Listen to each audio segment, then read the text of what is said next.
اللہ نحمده ونصلي ونسلم على رسوله الكريم وعلى آله وأصحابه وأهل بيته وذريته أجمعين أما بعد فأعوذ بالله من الشيطان الرجيم بسم الله الرحمن الرحيم الذين يتبعون الرسول النبي الأمي الذي يجدونه مكتوبا عندهم في التوراة والإنجيل صدق الله مولانا العظيم وصدق رسوله النبي الكريم الأمين الصلاة والسلام عليك يا سيدي حبيبي يا رسول الله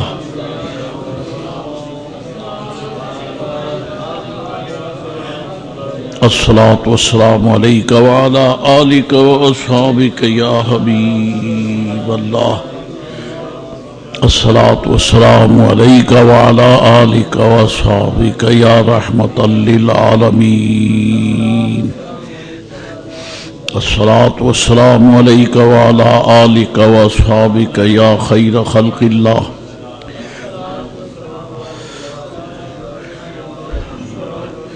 حضرت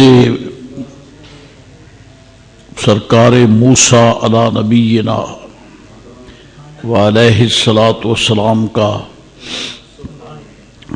دور نبوت و رسالت ہے اور آپ کی دعا کے جواب میں قبولیت کے لیے اللہ تعالیٰ نے جو شرط پیش فرمائی اس میں نبی رحمت شفیع امت علیہ الصلاۃ والسلام کے نور کی صرف جھلک نہیں آ رہی بلکہ ماہتاب چمک رہا ہے، کیونکہ اللہ تعالیٰ نے وضاحت سے فرمایا کہ فَسَأَكْتُبُهَا، اے موسیٰ علیہ السلام آپ نے جو یہ مطالبہ کیا ہے، یہ دعا مانگی ہے کہ میں آپ کے ماننے والوں کے لیے اپنی رحمت لکھ کر دے دوں، اس میں تو کوئی شک ہے نہیں کہ واسعت رحمتی کل شیء، میری رحمت کے گھیرے میں ہے ہر شے، کوئی چیز میری رحمت کے احاطے سے باہر نہیں، کائنات کی ہر شے رب کریم کی وسعت رحمت سے زیر بار احسان ہے۔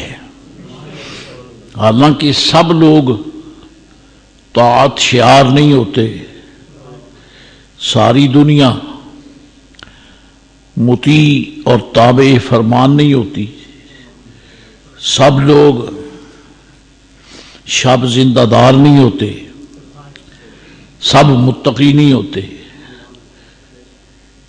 جدید لفظوں کے حوالے سے دڑا ہوتا ہے، دڑا، اچھے بھی ہیں کردار میں اور برے بھی ہوتے ہیں۔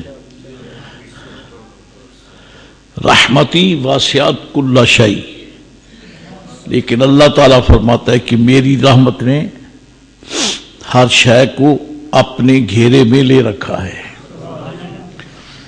اس میں وسعتیں ہیں کہ اللہ تعالیٰ کی رحمت اس کے گھیرے میں صرف مسلمان ہی نہیں ہیں بلکہ جو اسے نہیں مانتے ان پر بھی اس کی رحمت کا سایہ ہے، لیکن اس لیے نہیں کہ وہ نافرمان ہیں، بلکہ اس لیے کہ رب کریم نے انہیں پیدا فرمایا ہے، وہ مخلوق خدا ہے، اور اللہ تعالیٰ کی مخلوق اس کی رحمت کے زیر بار ہے، جبکہ دوسرے مقام پر ارشاد فرمایا کہ قرآن کریم میں ارشاد ہوتا ہے، حضور نبی رحمت علیہ السلام سے خطاب فرماتے ہوئے کہ میری رحمت، میرا کرم یہ نیکوکاروں کے قریب ہے، قریب من المحسنین، محسنین کے قریب ہے۔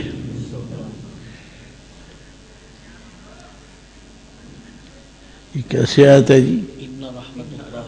ان رحمت اللہ قریب من المحسنین، اللہ کی رحمت محسنین کے قریب ہے۔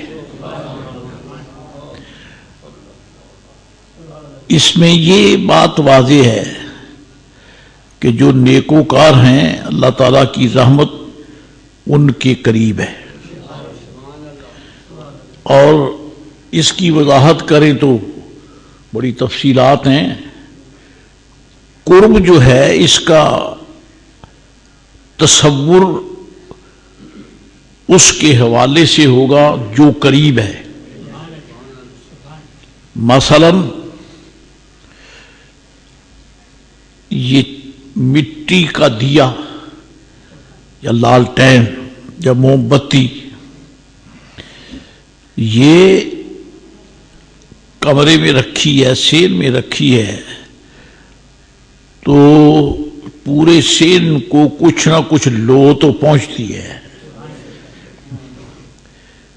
وہ اس کی لو اور جو لائٹ ہے وہ سین میں جو کچھ ہے اس کے قریب ہے، لیکن وہ قرب اس روشنی کی مقدار کے حوالے سے ہے، جس قدر وہ لائٹ جو ہے وہ بڑی ہے اسی قدر وہ دوسری چیزوں تک روشنی سپلائی کرتی ہے، اور اگر اس کی بجائے بلب آن کرتے ہیں تو زیادہ لائٹ پہنچتی ہے، وہ بھی قریب ہے۔ پھر اس سے بڑا واٹ کا وہ آپ بلب جلا دیتے ہیں تو زیادہ قریب ہوتا ہے، اور پھر جب سورج چمکتا ہے تو بہت دور، لیکن اس کی لائٹ بھی قریب ہے۔ لیکن اللہ تعالیٰ کی رحمت کے مقابلے میں تو کسی شے کی بھی کوئی حقیقت نہیں ہے۔ اس نے فرمایا ان رحمت اللہ قریب من المحسنین۔ تو یہ یوں سمجھو کہ اگر سورج کی لائٹ اگرچہ اس قدر بلندی پہ ہے، ہر شے پہ پڑ رہی ہے جو اس کے زاویے پر آ جاتی ہے، پھر رب تو رب کریم ہے، اس کی رحمت جو ہے وہ ہر شے کو یعنی محسنین کے قریب ہے۔ یہاں تو فرمایا قریب ہے، اور جو آیت کریمہ میں نے عرض کی واسعت رحمتی واسعت کل شیء، میری رحمت نے ہر شے کو اپنے گھیرے میں لے رکھا ہے۔ اب گھیرے میں لینا جو ہے یہ قرب کے لیے ضروری نہیں ہے، یہ ضروری نہیں کہ گھیرے میں لینے والا قریب بھی ہو، دور سے بھی تو گھیرا۔ پاکستان کا بارڈر جو ہے اس نے ملک کو اپنے گھیرے میں لے رکھا ہے، لیکن وہ دور ہے، وہ دور ہے، اور وہ دیہات جو بارڈر کے قریب ہیں ان کے قریب ہے ان کو بھی گھیرے میں لیے ہوئے ہے، آپ کو بھی وسط ملک، اقصائے ملک، اعلی ملک، ادنائے ملک، شرق غرب شمال جنوب، پورا ملک اس کے احاطے میں ہے۔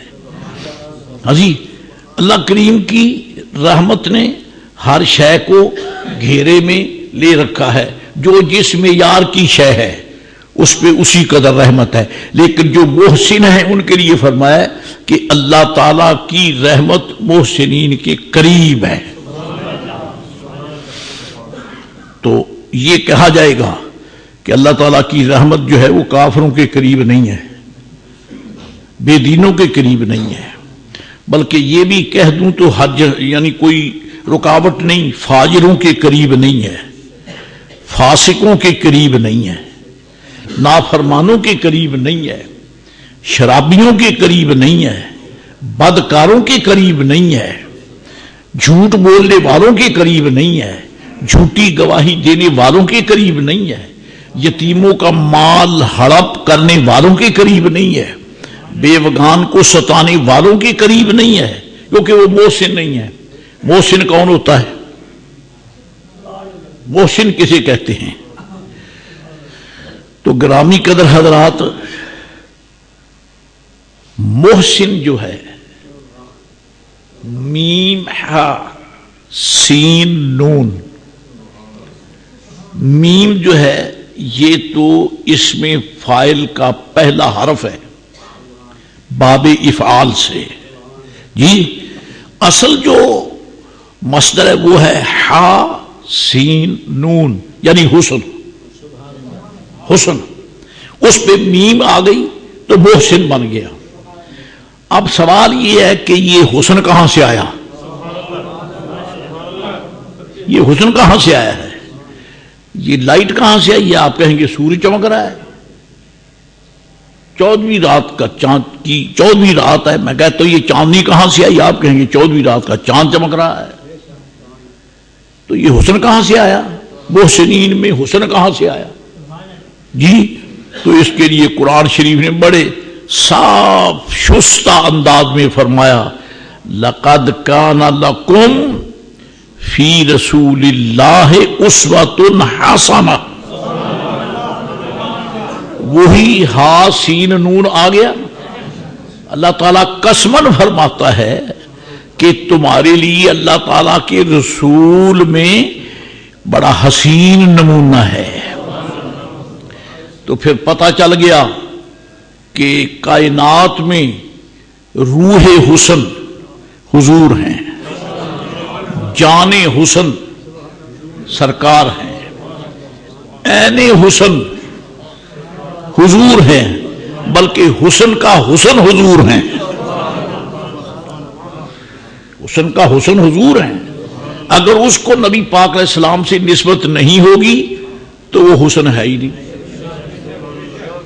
حسن سخاوت حسن ہے یا نہیں؟ لیکن اگر حاتم تائی میں ہو تو کوئی حسن نہیں ہے.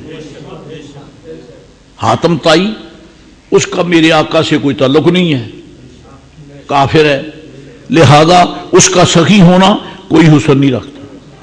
یہ حسن ہے ہی نہیں، مال ہی لٹانا ہے، سارا لٹا دیا ہے، کوئی فرق نہیں ہے. اور جب حسن آ جاتا ہے سرکار کی غلامی تو میرے آقا فرماتے ہیں کہ میرا صحابی چلو بار جاؤ خیرات کر دے تو تم احد پہاڑ کے برابر سونا خیرات کرو، تمہیں اجر تھوڑا ملے گا، صحابی کو اجر بہتا ملے گا.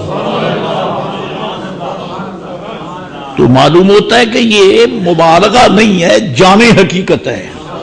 حسن کو حسن میرے آقا کی نسبت بناتی ہے. وہ نسبت اسی لیے شیخ سعدی عرض کرتے ہیں حسنت جمیع خصالہ، حسنت جمیع خصالہ صلو علیہ وآلہ. رسول پاک علیہ السلام کی ہر ادا میں حسن ہے. یا یوں کہہ دو تو بالکل صحیح ہے، کائنات کو حسین حسن بناتا ہے. کائنات کو حسین حسن بناتا ہے اور حسن کو حسین میرے آقا بناتے ہیں. قسماً کہتا ہوں کہ میرے آقا حسن کے محتاج نہیں ہیں. حضور حسن کے محتاج نہیں ہیں، حسن حضور کی امت ہے. حسن میرے آقا کی امت ہے، اور امتی جو ہوتا ہے وہ اپنے رسول کا محتاج ہوتا ہے. چنانچہ اس کی دلیل بالکل واضح ہے، بڑی واضح دلیل ہے. ایسی دلیل ہے کہ جس کا کوئی انکار بھی نہیں کر سکتا. نہیں ہو سکتا. اگر حسن کو آپ سے نسبت ہوگی تو حسن ہے، اگر نسبت نہیں ہے تو کوئی حسن نہیں ہے، کوئی حسن نہیں ہے. میں آپ سے سوال کرتا ہوں، اب آئیے سیدنا عثمان غنی رضی اللہ تعالیٰ کی بارگاہ میں، جن کا ذکر خیر 2-3 خطبات جمعۃ المبارک میں ہو رہا ہے. حسن اتفاق ہے کہ فقیر کے موضوع کے حوالے سے بات آ گئی. حسن میں حسن حضور کی نسبت سے ہے، اگر یہ نسبت نہیں تو حسن حسن نہیں. نبی رحمت علیہ السلام نے سیدنا عثمان غنی رضی اللہ تعالی عنہ آپ کو اپنا سفیر اور نمائندہ بنا کر مکہ معظمہ میں بھیجا کہ آپ جا کے میری طرف سے کفار مکہ کو پیغام دیں کہ ہم جنگ اور لڑائی کے لیے نہیں آئے، ہم صرف بیت اللہ شریف کا طواف کرنے کی، عمرہ کرنے کے لیے آئے. مشہور واقعہ ہے، حضرت سیدنا عثمان غنی رضی اللہ تعالیٰ عنہ آپ تشریف لے گئے اور سیاسی قد کاٹھ میں حضرت سیدنا عمر فاروق رضی اللہ تعالیٰ عنہ سے آپ کا قد اونچا تھا سیاسی حوالے سے. سیاست سے مراد، معاف کرنا آج کی سیاست نہ لیں، یہ تو گندگی ہے. سیاست بھی گندی، سیاسی بھی گندے، کوئی ہو کسے باشد، اوپر سے لے کے نیچے تک سب گندے. اور یہ گندگی تب دھلے گی جب پیارے محبوب علیہ السلام کی غلامی میں توبہ کا غسل کر کے ایسی گندگی کو چھوڑ کر رسول اللہ کی امت میں داخل ہو جائیں، پھر گندگی دھل جائے گی. عمر فاروق رضی اللہ تعالیٰ عنہ کو نہیں، عثمان غنی کو بھیجا، اس لیے کہ سیاسی حوالے سے سیاست یہ تھی کہ سیدنا عثمان غنی کی برادری تھی مکہ معظمہ میں کافی، اور اس حضرت سرکار عمر فاروق رضی اللہ عنہ کی برادری تھی مگر اس قدر زیادہ نہیں تھی. اور پھر ہجرت سے پہلے سیدنا عمر فاروق اعظم رضی اللہ تعالیٰ عنہ نے کافروں کو، جب آپ نے کلمہ پڑھ لیا، آپ نے کافروں کو اتنا لتاڑا، اتنا دبایا کہ وہ لوگ سن لیتے کہ عمر آ رہا ہے، وہ اپنی محفلیں ختم کر دیتے تھے، ان کی میٹنگیں ختم. عمر آ رہا ہے، عمر آ رہا ہے. اور اسی کو حضور نے فرمایا ان الشیطان لیفر من ذلک یا عمر، اے عمر شیطان تو تیرے سائے سے بھاگتا ہے، تیرے سائے کے قریب نہیں آ سکتا. تو بات یہ تھی کہ جب آپ مشرف با اسلام ہوئے تو عرض کی یا رسول اللہ علیہ السلام، پہلی بات تو یہ ہے کہ حضور ہم دار ارقم ابن ارقم میں چھپے ہوئے ہیں، آپ کی حکمت عملی ہے بالکل بجا، مجھے اختلاف نہیں. لیکن اب عمر کا دل چاہتا ہے کہ جب میں نے کفر کا ارتکاب نکھر کر کیا، کفر کا ارتکاب نکھر کر کیا، اب میرا دل کرتا ہے آپ کا کلمہ بھی نکھر کر ہی پڑھوں، نکھر کر ہی پڑھوں. حضور اگر میری التجا مانے تو ہم نماز یہاں چھپ کر کیوں پڑھیں؟ مکہ شہر میں کعبہ میں ہم پڑھیں گے. فرمایا عمر چونکہ اہل ایمان تعداد میں قلیل ہیں، فورس نہیں ہے بظاہر، اور بھی حکمت کا تقاضا بھی یہی ہے، ویسے تیرے ذوق غیرت کو میں ٹھکراتا بھی نہیں، اگر تیرا دل چاہتا ہے تو ٹھیک ہے. چنانچہ ساتھ میں رائے مل گئی نبی پاک کے چچا جان سید الشہداء امیر حمزہ کی رضی اللہ تعالیٰ عنہ، سرکار کے چچا ہوتے ہیں، جن کو حضور نے احد کے شہیدوں میں سید الشہداء فرمایا۔ چنانچہ فاروق اعظم جو ہیں ان کا نمبر 40واں ہے، کلمہ پڑھنے میں 40واں نمبر ہے۔ اسی لیے آج جب مواجہہ اقدس میں سلام پڑھا جاتا ہے تو دیگر القابات کے ساتھ یہ بھی کہتے ہیں السلام علیک یا متمم الاربعین، السلام علیک یا غیظ المنافقین، السلام علیک یا ثانی خلفاء الراشدین، السلام علیک یا زجیع رسول اللہ۔ اس کا معنی ہے متمم الاربعین کا معنی ہے کہ اے 40 کی تعداد پوری کرنے والے حضور کے صحابی آپ پر سلام، یہ پڑھا جاتا ہے۔ جناب محترم عمر فاروق عرض کی حضور میں آگے لگتا ہوں، سیدنا امیر حمزہ رضی اللہ تعالیٰ کی حضور میں ان سے پیچھے چلتا ہوں، درمیان میں صحابہ کرام چلے۔ اب جو عمر کو دیکھتا ہے مٹی اس کے پاؤں کی بھی نکل جاتی ہے، اور جو سیدنا امیر حمزہ کو دیکھتا ہے پلے اس کے بھی کچھ نہیں دیتا، کیونکہ حضرت امیر حمزہ کی غیرت کو دنیا عرب جانتی تھی کہ یہ عبد المطلب کا عظیم شہزادہ ہے۔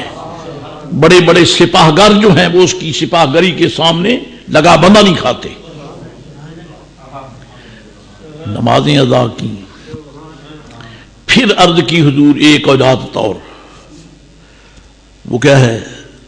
عرض کی حضور اجازت دیں، میرا دل کرتا ہے کہ جہاں کافروں کا جمگھٹا ہو وہاں پہنچ کر میں آپ کا نعرہ بلند کروں، حق کا نعرہ بلند کروں۔ کیوں؟ حضور یہ وہ شعر ہے، سسکیاں بھرتے ہوئے فاروق اعظم عرض کرتے میرے آقا یہ وہ شعر ہے جس کی گلی گلی کوچے کوچے چوک چوک میں میں نے آپ کے خلاف بکواس کی، کفر کی حالت میں کافروں کے پاس کھڑے ہو کر میں نے آپ کے خلاف بہت کچھ کہا۔ میرا ضمیر ملامت کرتا ہے کہ عمر اس جرم کی قضائی بھی تو دے، قضائی بھی تو دے۔ حضور میرا ضمیر کہتا ہے کب اس کی قضائی یہ ہے کہ جہاں جہاں میں نے آپ کے خلاف ہرزہ سرائی کی ہے وہاں وہاں کھڑے ہو کر میں آپ کی عظمت کا خطبہ پڑھوں۔ اور میرے آقا یہی وہ شہر ہے جہاں میں نے حضور کے غلاموں کو ستایا، مارا۔ مجھے ندامت ہے میں نے آپ کو غلاموں کو یہاں اس شہر کی گلی کوچوں میں نے مارا۔ اب میرا دل کرتا ہے کہ ان گلی کوچوں میں آپ کا نام لے کر مار کھاؤں، مار کھاؤں، کیونکہ کافر آپ کا ذکر تو برداشت نہیں کریں گے۔ جب آپ کا ذکر کروں گا تو کافر جلیں گے، کافر پھٹیں گے آتش فشاں بن کر، کافروں کو دکھ ہوگا۔ اور الحمدللہ یہ شروع سے ہی وراثت ہے اہل سنت کے لیے کہ سرکار کا ذکر سن کے راضی ہونا صحابہ کرام کی سنت ہے، اور سرکار کا ذکر سن کر جلنا بے ایمانوں کا طریقہ ہے۔ الحمدللہ رب العالمین۔ اور اللہ تعالیٰ کا فضل و کرم ہے، ہم دنیا کو چیلنج کرتے ہیں کہ کوئی ایک تو ایسا دکھا دو جس کی قلم نے یہ گندی تحریر لکھی ہو کہ نبی پاک کا ذکر کرنا بدعت ہے یا درود شریف پڑھنا بدعت ہے۔ بدبختو ضد نہ کرو، مرنے سے پہلے پہلے یہ کاڑک دھو لو، اپنے منہ صاف کر لو، تمہارے سجدوں کو کوئی نہیں پوچھے گا اگر لکھا ہوا پایا گیا کہ رسول اللہ پہ درود شریف پڑھنا بدعت ہے۔ ظالموں، خدا کو تیرے سجدے پیارے نہیں ہیں، مصطفیٰ کا درود و سلام پیارا ہے، درود و سلام پیارا ہے۔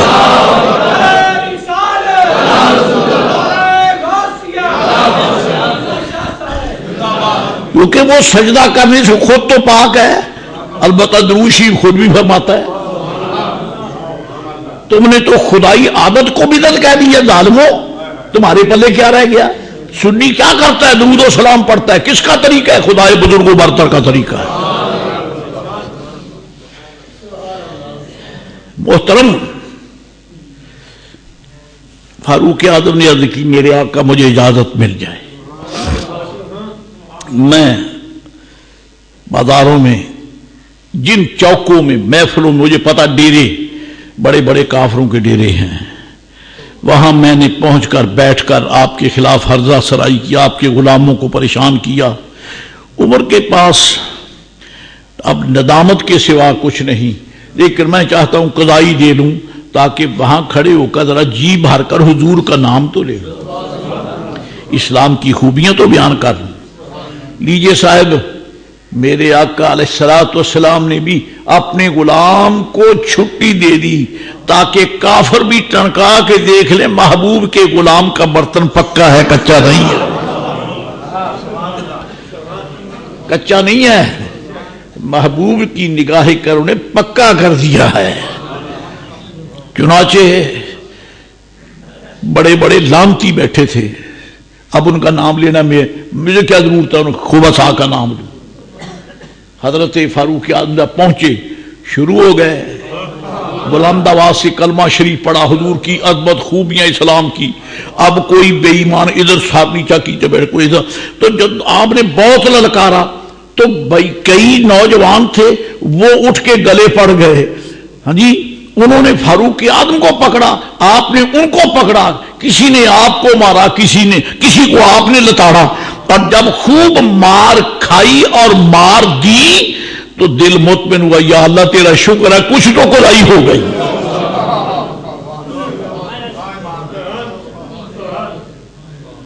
کچھ تو قضائی ہو گئی۔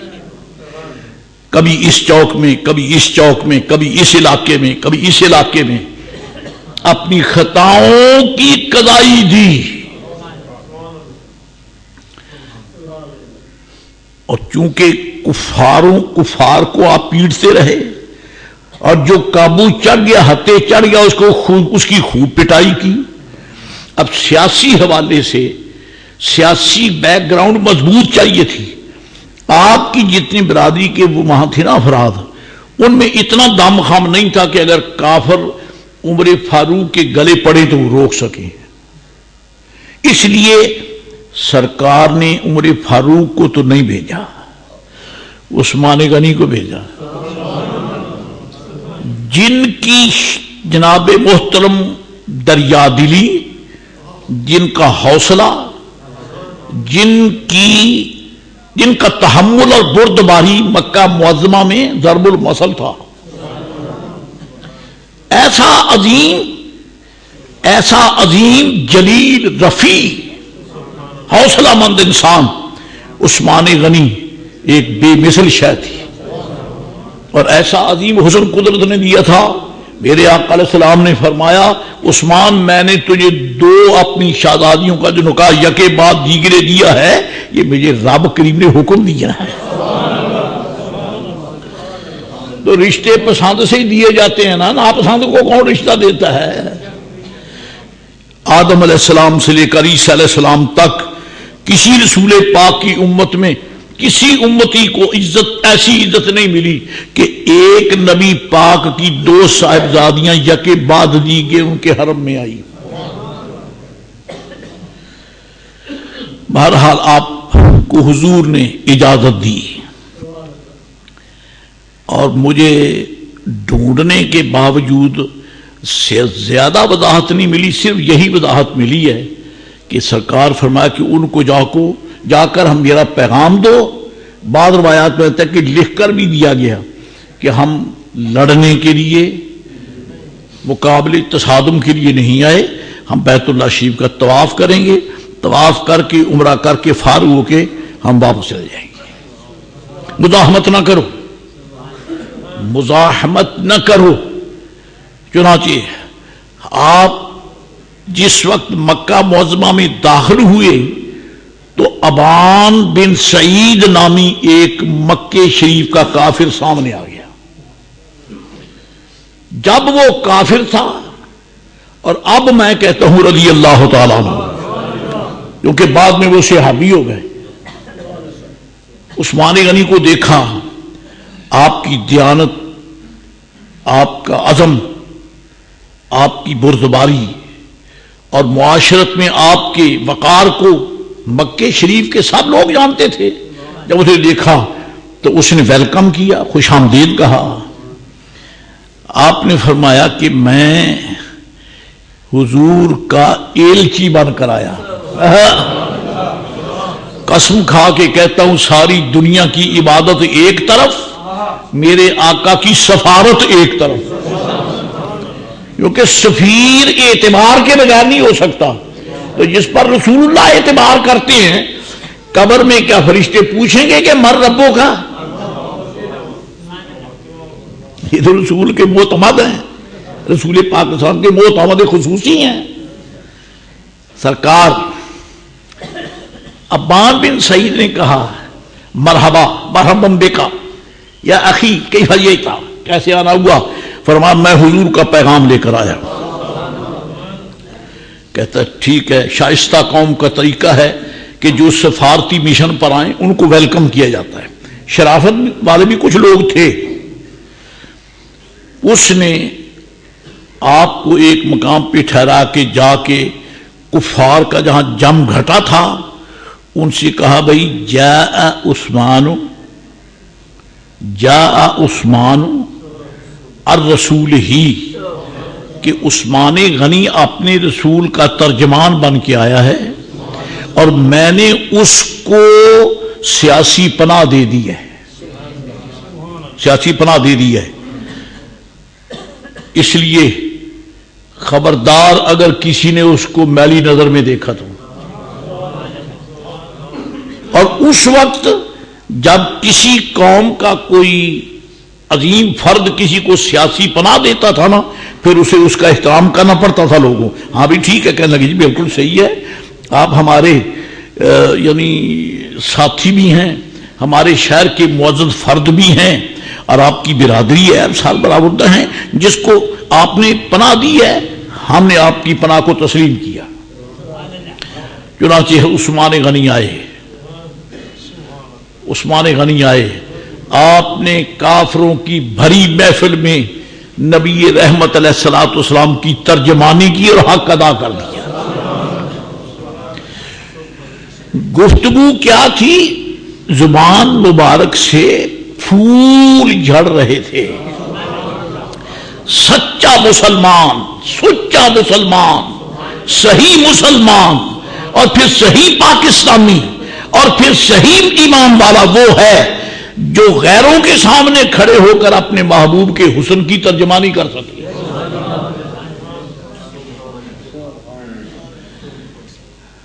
وہ سچا مسلمان ہے، صحیح مسلمان ہے۔ اب یہ ایک مستقل داستان ہے کہ جب نبی پاک علیہ السلام نے وفد بھیجے اطراف و اکناف عالم میں، تو نبی پاک علیہ السلام کے وفود نے وہاں پہنچ کر حضور کی خوب خوب ترجمانی کی۔ آپ نے فرمایا بھی حضور اس لیے آئے، میں حضور کے ساتھ آیا ہوں، اور آپ کا نظریہ یہ ہے، تم جانتے ہو کہ محبوب پاک نے کبھی ایسا لفظ زبان مبارک سے ادا نہیں کیا جو سچ نہ ہو۔ آپ ہمیشہ سچ بولتے ہیں، تمہیں بھی تسلیم ہے کہ آپ نے کبھی غلط بیانی نہیں کی۔ اور حضور نے فرمایا ہے میں آپ کی ترجمانی میں تمہیں کہتا ہوں کہ خاطر جمع رکھو، رکاوٹ پیدا نہ کرنا۔ اب غلغلہ شروع ہو گیا، غلغلہ لے بھائی تب مر جاؤ ڈوب کر، کل ہم نے ان کو یہاں سے نکالا، آج ان کو قبول کر لو، دنیا کیا کہے گی؟ مکے والے مر گئے، مکے والے مر گئے، فلاں مر گیا، آئے مسلمان کے نہیں، وہ پھر آ کے ڈٹ گئے کہ نہیں ڈٹ کے کیا تو آپ کے نہیں کیا؟ بھائی ہمیں یہ ذلت پسند نہیں، ہم 1 2 3 ہم نہیں اجازت دے سکتے کہ وہ داخل ہو۔ آپ نے سمجھایا، 3 دن تک ڈسکس ہوتی رہی،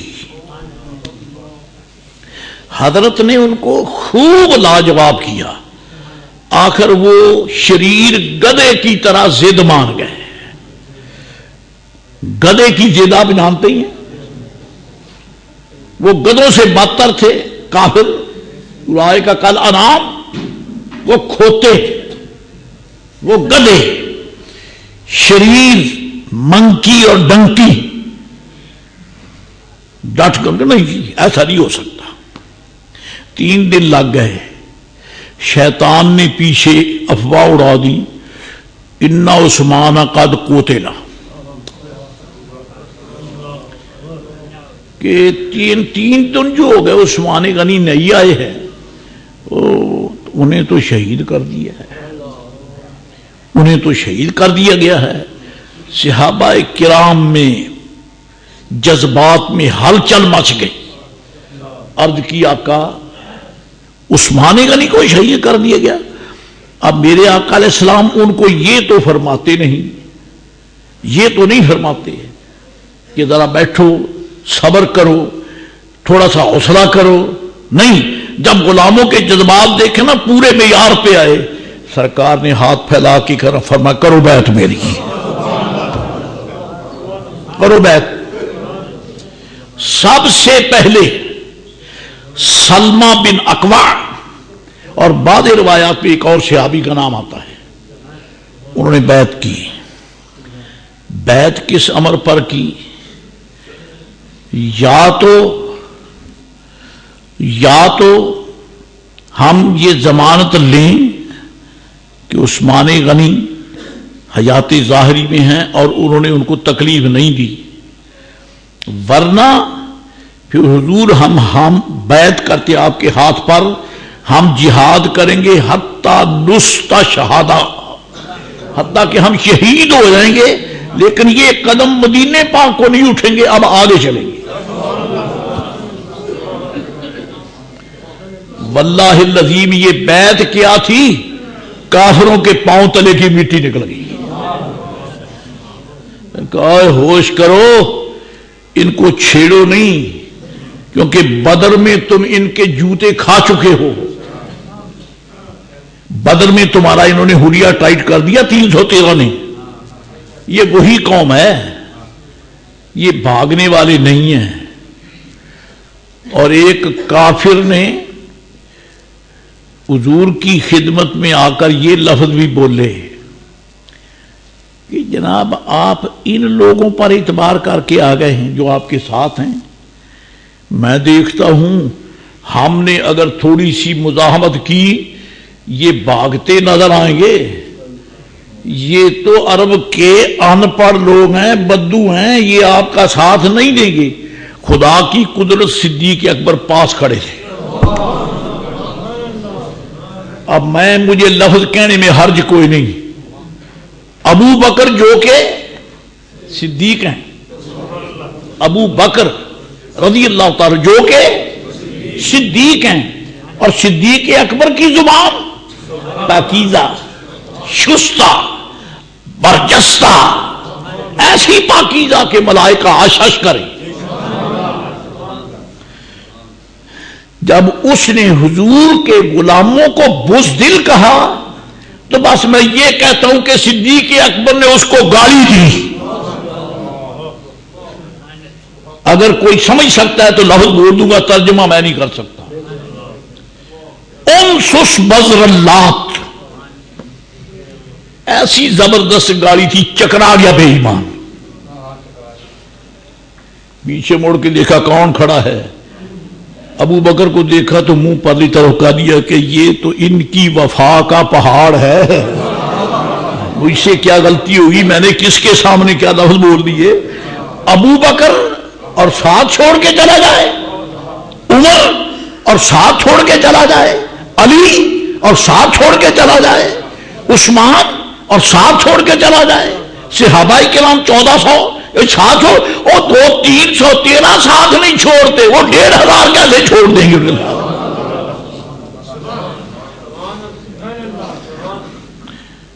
سیدھی بات ہے، ڈر کے کہہ دیا، لیکن لفظ ایسے ہی ہیں۔ گاڑی دی صدیق اکبر نے۔ پھر مجھے تو ایک مسئلہ معلوم ہوتا ہے، پتہ نہیں آپ اس میں کیا سوچیں گے۔ معلوم ہوتا ہے کہ اگر کبھی سرکار کے گستاخ کو کوئی ایسا لفظ بول بھی دیا جائے تو نیور مائنڈ، خیر ہے، کیونکہ حضور کا گستاخ کسی موضوعیت کے لائق نہیں ہے، کسی شستگی کے لائق۔ بالکل ان کو سناؤ، بے پر کی سناؤ، بے تکی سناؤ۔ چنانچہ حضرت عثمان غنی کی شہادت کی خبر نے جذبات میں جو طوفان کان کر دیا، بیعت شروع ہو گئی۔ اب دوسرے آ گئے، سلمہ بن اکوع، ان سے حضور نے 3 مرتبہ بیعت لی۔ کتنے؟ اور یہ میرے آقا کا ایسا صحابی تھا، یہ اکیلا ہی لشکر کے قابو نہیں آتا تھا، تیر انداز ایسا کہ کبھی تیر خطا نہیں گیا، اور تیز رفتار ایسا کہ عرب کا کوئی گھوڑا آپ کو پکڑ نہیں سکتا تھا۔ کیسے کیسے ہیرے بنا دیے تھے میرے آقا نے اپنے غلاموں کو، جی عرب کا کوئی گھوڑا سلمہ بن اکوع کو پکڑ نہیں سکتا تھا۔ آپ اتنا تیز دوڑتے کہ گھوڑ سوار پیچھے، آخر گھوڑے تھک جاتے، سلمہ بن اکوع ان سے نہ پکڑے جاتے، اور جب وہ پیچھے موڑتے تو یہ پیچھے سے تیر چلاتے، کوئی ادھر پھڑکا کوئی ادھر پھڑکا۔ اکیلے اکیلے آپ جو کافروں کا لشکر بھگا دیتے تھے۔ بتاؤ ایسے علماء نے باوفا ساتھ ہوں تو ان کو تانا دیا جا سکتا ہے؟ تو اس نے جھوٹ بول دیا۔ حضرات گرامی، آخر الامر کفار نے انکار کر دیا کہ جناب ایسا نہیں ہوگا، ہمیں یہ منظور نہیں ہے۔ بعد میں معاہدہ ہوا، ہمیں منظور نہیں ہے۔ دوستو پھر کافر کہنے لگے، یا عثمان ان کنت تريد ان تطوف بالبیت وطوف۔ عثمان ایز اے اسپیشل کیس، تو سفارتی مشن پر آیا ہے، ویسے بھی اسلام سے پہلے تیرے ساتھ ہمارے بڑے مراسم ہیں، تو بڑا باوقار انسان ہے، برادری میں معاشرے میں بڑا باوقار انسان، ایز اے اسپیشل کیس ہم تجھے چھٹی دیتے، اجازت دیتے ہیں، تو بیت اللہ کا طواف کر لے۔ میرے وہ لفظ یاد رکھیں، بھول نہ جائیں، حسن ہونے میں میرے آقا کی نسبت کا محتاج ہے۔ حضور کی طرف منسوب ہو تو حسن ہے، ورنہ حسن ہے ہی نہیں، ہے ہی نہیں۔ اے عثمان تجھے اجازت ہے، تو طواف کر لے، تو آ چکا ہے، تیرے طواف کرنے میں ہمیں کوئی حرج نہیں۔ چلو ہم چھوکرے ہیں نا جو ضد کرتے، ہم ان کو روک لیں گے، آپ طواف کریں۔ یہ بات انہوں نے کہی۔ ادھر حدیبیہ کے مقام پر صحابہ کرام آپس میں گفتگو کر رہے ہیں۔ عثمان کتنا خوش نصیب ہوگا تو، کتنا خوش نصیب ہوگا، تیرا خود نصیبہ کتنا عظیم ہے کہ تو بیت اللہ شریف کا طواف کر رہا ہوگا، بیت اللہ شریف کا طواف کر رہا ہوگا، تو بیت اللہ شریف کی زیارت کر رہا ہوگا، کتنا خوش نصیب ہے۔ کیا بات ہے عثمان، بڑا ہی باوقار ہے کہ ہم تو یہاں بیٹھے ہیں، ہمارا نصیب تو یہ ہے کہ قریب آ کر بھی ہم طواف نہیں کر سکے، اور وہ تو پہنچ چکا ہے۔ عثمان تو طواف کر رہا ہوگا، یہ بات میرے آقا کے کانوں میں آ گئی. یہ بات سرکار نے سن لی, بلا لیا, فرما بھائی بچوں, نوجوانوں یا میرے ساتھیوں, میرے غلاموں, کیا بات ہو رہی ہے؟ قربان سب کی سنتے ہیں, سب کی سنتے ہیں, کیا باتیں ہو رہی ہیں؟ عرض کی حضور عثمان غنی کی خوش نصیبی پہ ہم ناز کر رہے ہیں. فرمایا اب میں یہاں یہ عرض کر دوں, اس وقت وہ حضرات اپنے فیصلے میں مثبت کردار ادا نہ کر سکے, اس وقت خدا کی قسم میں انہیں اعاذ باللہ غلط نہیں کہہ سکتا, لا حول ولا قوت الا باللہ, لیکن عثمان غنی اس کی جس منزل پر تھے نا, اس منزل تک وہ پرواز نہیں کر سکے. یہ تو میرے آقا جانتے ہیں کہ میرا غلام کہاں تک پہنچا ہوا ہے. سن لی بات, فرمایا کیا کہتے ہو؟ عرض کی دور عثمان غنی خوش بخت ہے, خوش نصیب ہے, طواف کر رہا ہے اور ہم یہاں بیٹھے ہیں. فرمایا ما کان عثمان لیطوف بالبیت, لیطوف بالبیت, ما کان عثمان لیطوف بالبیت حتی اطوف بہی, حتی اطوف بہی او یلبس سما او کما قال صلی اللہ علیہ وسلم. فرمایا اگر عثمان کو سالوں بھی وہاں رہنا پڑے میرے بغیر طواف نہیں کرے گا, طواف نہیں کرے گا.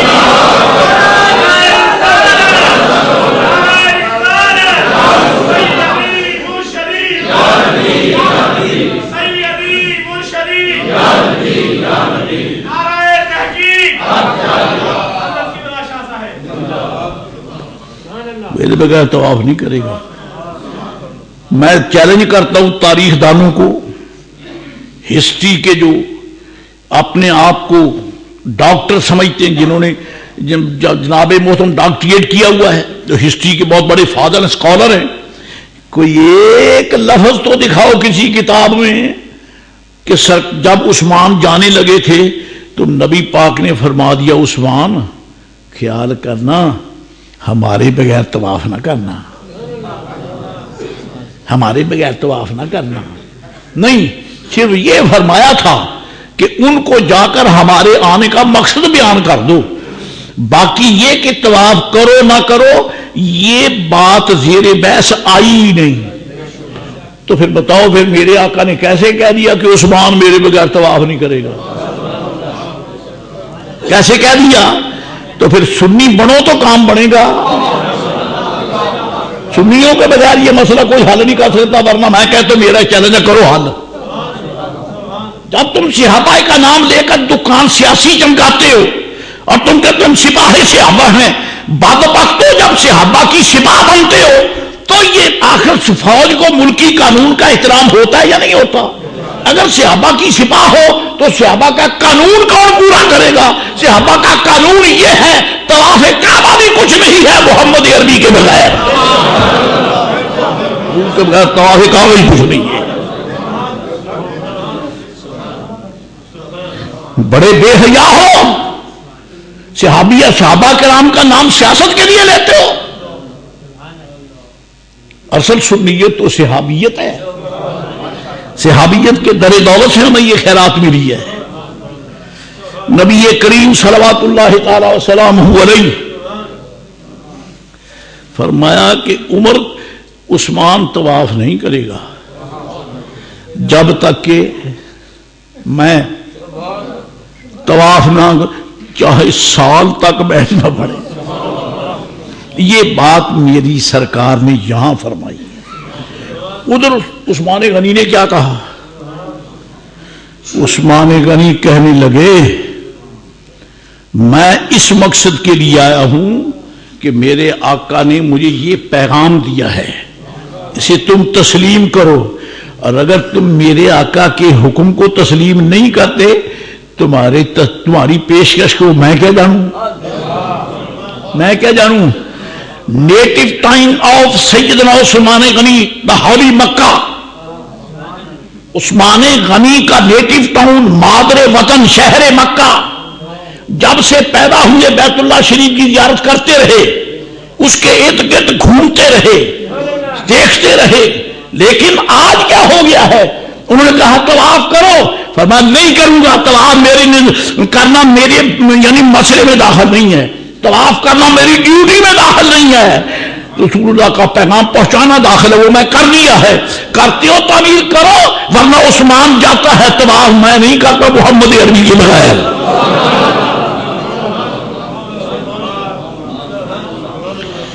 میں آپ سے سوال کرتا ہوں, خدا را مجھے جواب دیں, بخل نہ کریں. بیت اللہ شریف کا طواف کرنا کس کا حکم ہے نا؟ میں آیت پڑھ دیتا ہوں.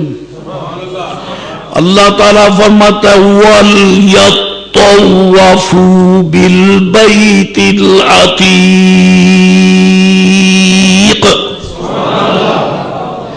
رب کریم فرماتا ہے طَاهِرًا بَيْتِيَا لِلطَّائِفِينَ وَالْعَاكِفِينَ وَالرُّكَّعِ السُّجُودِ. اللہ تعالیٰ تو طواف کرنے والوں کی تعریف فرماتا ہے, قدم قدم پر نیکیاں. اور یہ طواف کرنے والے اتنے عظیم ہیں. فقیر یہاں دعا کرتا ہے تو اپنے ساتھیوں سے کہتا ہے بھائی تم آمین کہنا, آمین کہنا. اور میں عرض کروں جب آپ بیت اللہ شریف کا طواف کرتے ہیں اللہ تعالیٰ آپ کو بھی نصیب کرے, اور آپ کے تتبع میں اللہ کریم اپنے فضل و کرم سے مجھ فقیر کو بھی توفیق دے. جب طواف کیا جاتا ہے تو رکن یمانی سے لے کر رکن اسود تک دعا ربنا آتنا فی الدنیا حسنۃ وفی الآخرۃ حسنۃ وقنا عذاب النار, یہ دعا مانگی جاتی ہے. باقی کوئی دعا حدیث شریف میں نہیں ہے. کسی رکن سے ایک رکن تک, دوسرے سے ایک رکن تک بزرگوں کی دعائیں ہیں, مانگنے میں حرج کوئی نہیں. میں انکار نہیں کرتا, ٹھیک ہے مانگنی چاہیے, لیکن حدیث پاک سے صرف حضور نے یہ فرمایا ربنا آتنا فی الدنیا حسنہ وفی الآخرۃ حسنہ وقنا عذاب. یہاں رکن یمانی سے رکن اسود تک یہ دعا مانگو. اس کی کیا خصوصیت ہے؟ فرمایا یہاں اللہ کریم نے 70,000 فرشتوں کی ڈیوٹی لگائی ہے. جی مناسک ملا علی قاری کوئی پڑھ سکتا تو پڑھے. حضرات گرامی قادر اگر کوئی شرح کنز الدقائق پڑھ سکتا ہے تو پڑھے, اور نہیں تو یارو بہار شریعت ہی پڑھ لو.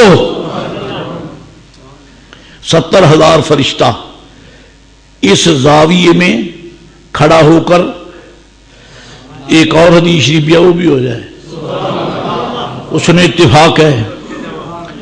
میرے آقا فرماتے ہیں کہ میں جب بھی آیا ہوں, جب میں نے چاہا کہ دیکھوں, جب بھی, تو میں نے دیکھا کہ یہ ہے نا رکن اسود, رکن اسود سے لے کر باب کرم کے پہلے گوشے تک,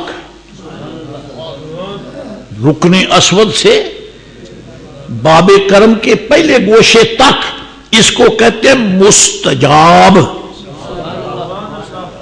اسے کہتے ہیں قبولیت کی جگہ.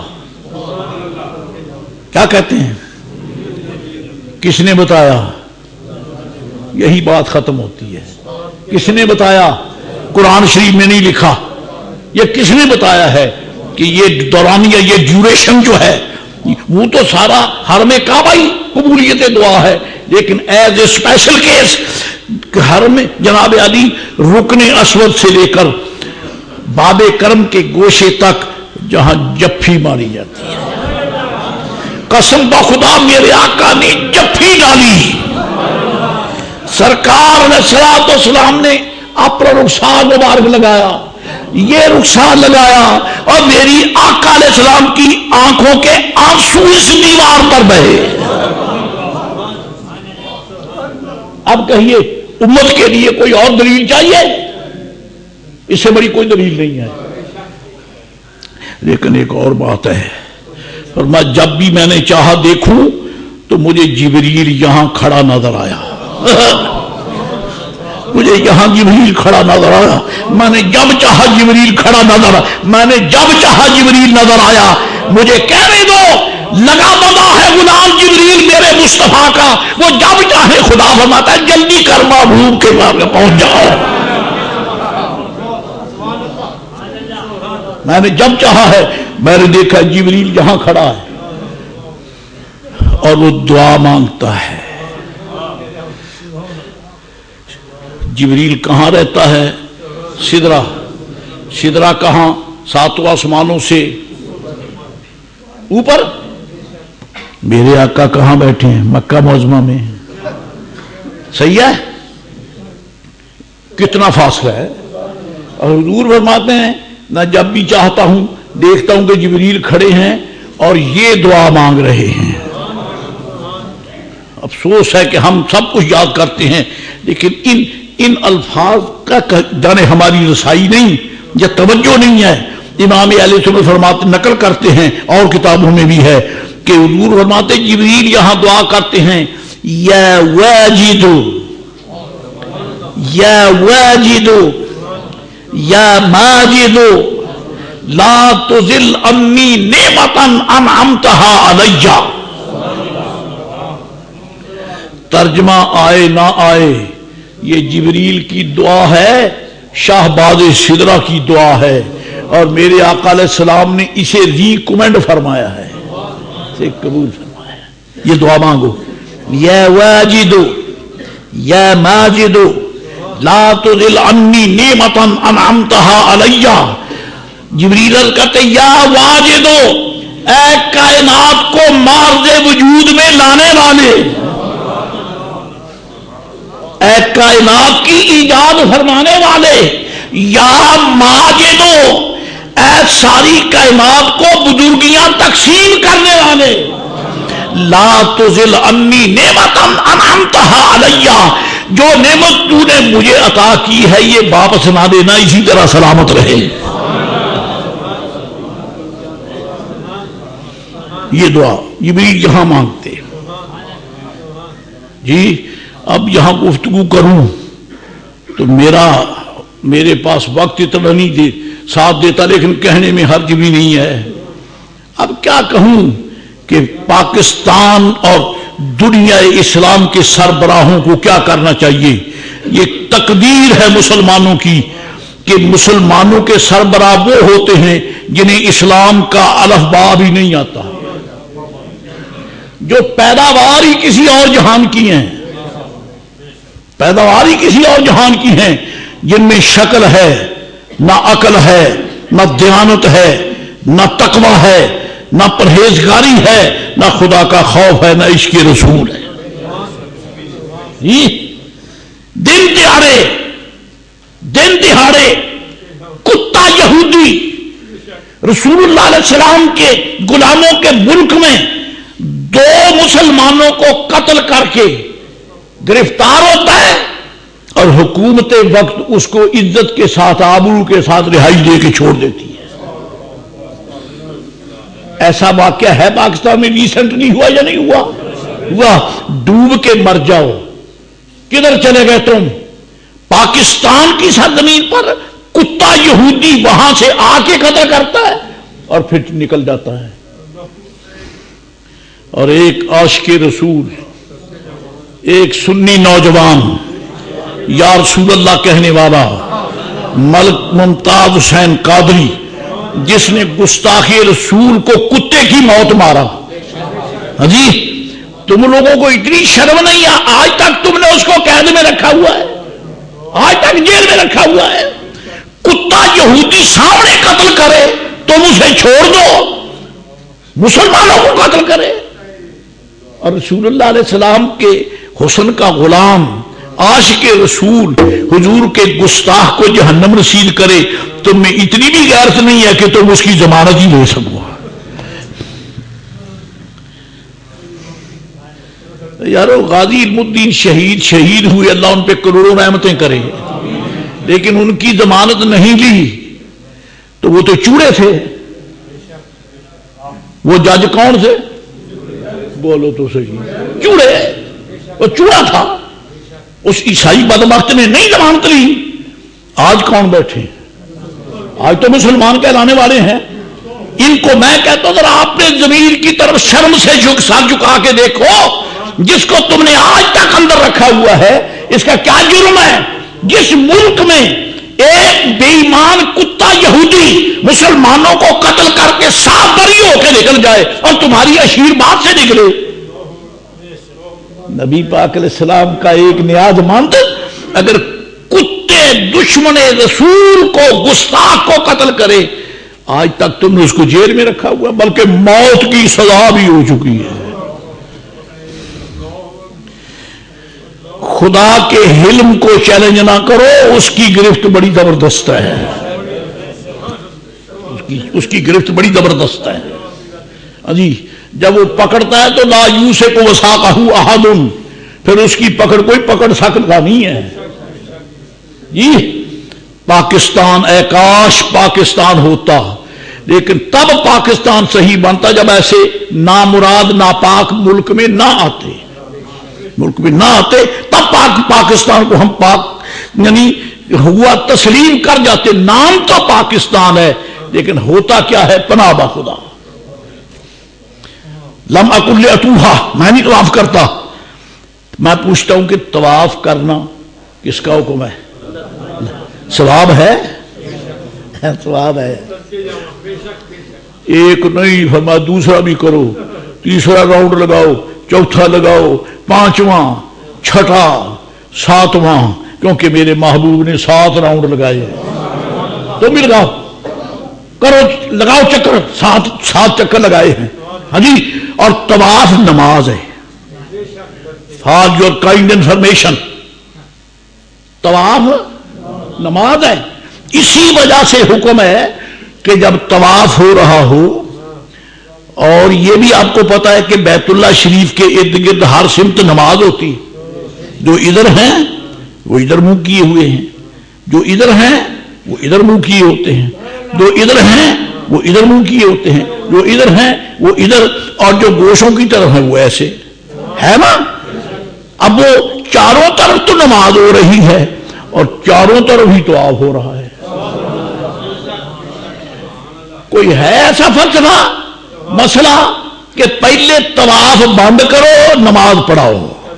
جب نماز پڑھی جا چکے تو آپ طواف کرو، نماز بند کر دو، کیونکہ وہ نماز بھی ہر طرف ہوگی تو طواف بھی ہر طرف ہوگا۔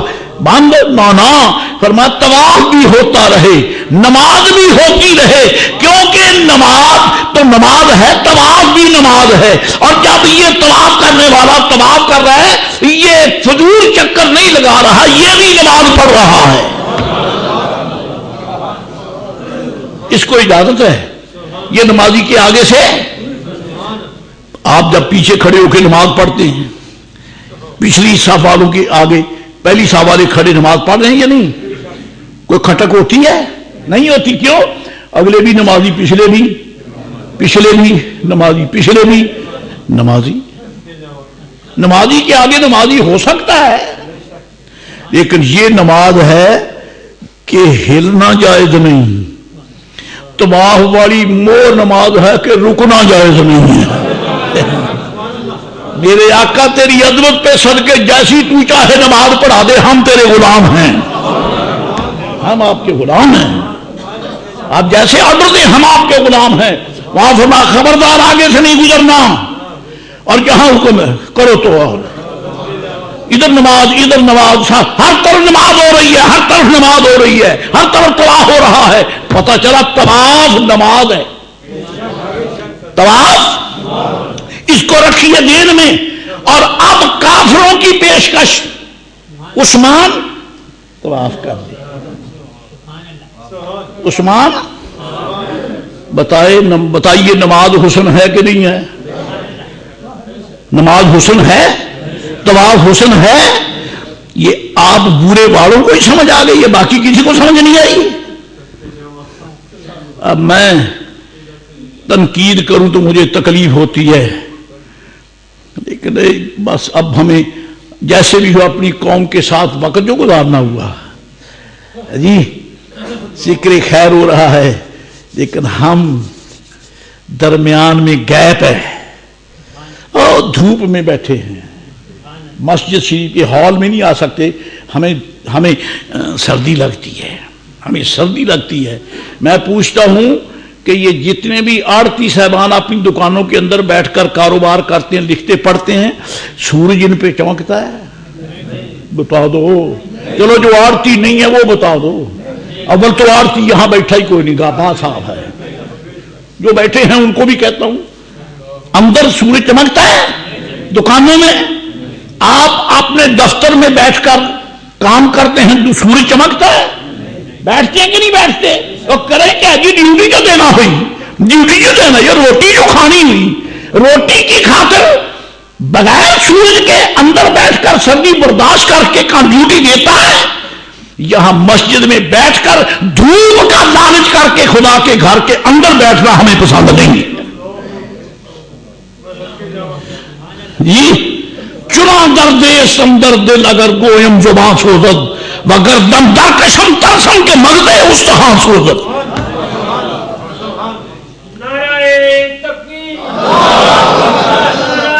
مسجد میں بیٹھنا سیکھو، مسجد میں آنا سیکھو۔ کیا تمہارے جسم کو ہیٹ دینا یہی ضروری ہے؟ ایمان کی ہیٹ ضروری نہیں؟ ایمان کی ہیٹ ضروری نہیں؟ اگر ضروری ہے تو پھر دھوپ کا لالچ نہ کیا کرو، سرکار کا ذکر قریب بیٹھ کے سنا کرو۔ آپ کیا سمجھتے ہیں فقیر آپ سے بے خبر ہے؟ میں تو اپنی قسمت پہ روتا ہوں کہ آج تک میں ان دوستوں کو یہ بھی نہیں سمجھا سکا کہ جب سرکار کا ذکر ہو تو قریب بیٹھتے ہیں۔ مجھ میں کمی ہے، خطا کار ہوں، گناہ گار ہوں، شاید میرا چہرہ اس لائق نہیں کہ قریب آ کر کوئی دیکھے۔ چلو نہ دیکھو، مجھ فقیر کو نہ دیکھو اور منہ سے نکلتی آواز ہی سن لو جی، منہ سے نکلتی آواز ہی سن لو۔ قریب تو بیٹھ جاؤ، قریب بیٹھ کے تو سن جاؤ، قریب بیٹھ کے تو سنو۔ اب میں آپ کی بات کروں تو آپ کہیں گے مذاق اڑاتا ہے۔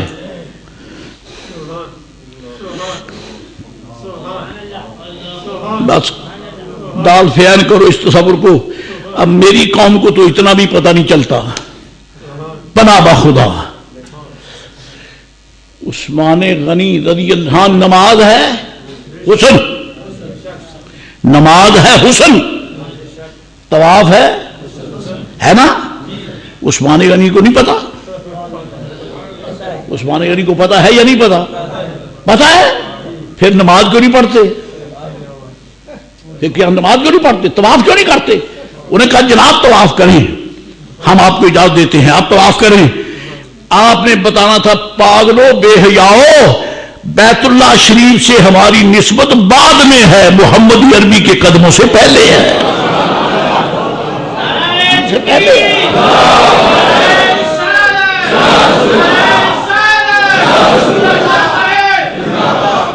اور کہنے والے نے سچ کہا ہے، اصل نماز ہے یہی،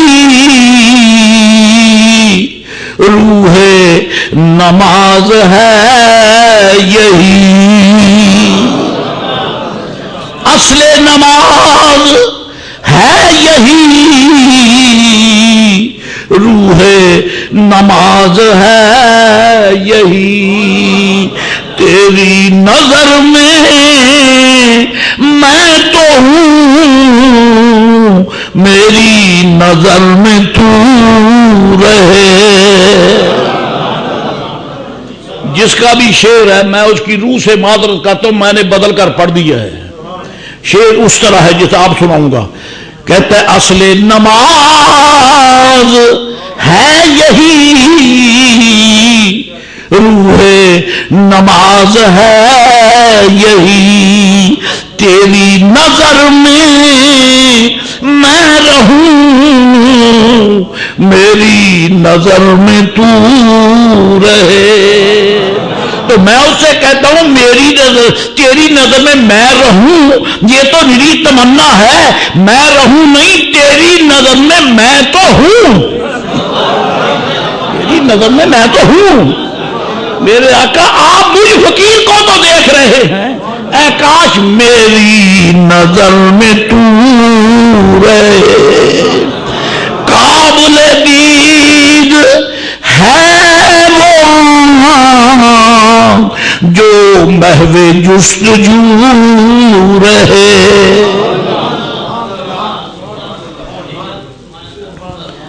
کال صحیح ملی ہے کہ نہیں؟ میرے آقا نے فرمایا سالوں کھڑا رہے عثمان میرے بغیر طواف نہیں کرے گا. عثمان غنی کافروں کو سنا رہے ہیں اور سالوں رہ جاؤں تو رہوں گا لیکن میں محبوب کے بغیر طواف میں نہیں کروں گا. میں قسم کھا کے کہتا ہوں اگرچہ مورخ کی قلم میں یہ بات نہیں آئی، فقیر کے قلم میں کھٹکتی ہے. جب انہوں نے دیکھ لیا عثمان وہی تو ہے جو اسلام سے پہلے کا تھا، اب یہ اسلام کے بعد کا ہے، اب یہ کعبے کو پلے نہیں باندھتا، کعبے کو پلے نہیں باندھتا، اب یہ تو مصطفیٰ کی طرف دیکھ رہا ہے. تو جو قوم اس قدر حضور سے پیار کرتی ہو وہ ہمیں کیا جانتی ہے؟ ہمیں کیا جانتی ہے؟